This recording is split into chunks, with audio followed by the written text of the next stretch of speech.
Technically, you can. There is nothing that stops you from calling a member of Congress or a legislator that is not from your state or your district, but I wouldn't advise it.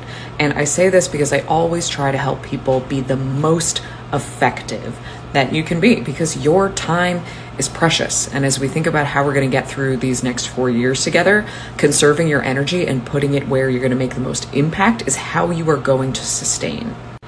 At the end of the day, every single elected official is primarily responsible for the people who live in their district. That is who got them into office. That is who will kick them out of office if they're not doing a good job.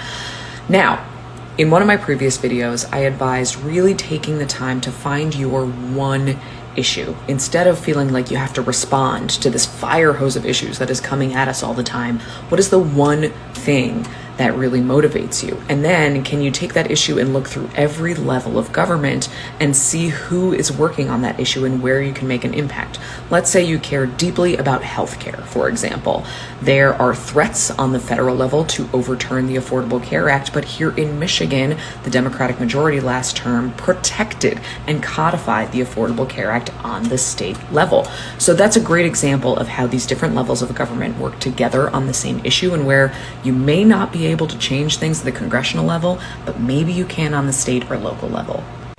Now, you may be asking this question because you're thinking, my member of Congress already agrees with me. Here's what you can do instead of contacting other members of Congress.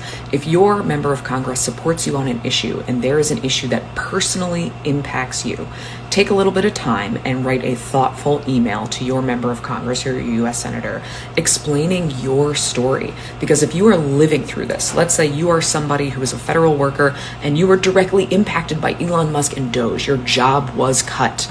Tell that story, and then you empower your elected official to better advocate for you when they have stories from the ground, from real people that they can use to keep fighting.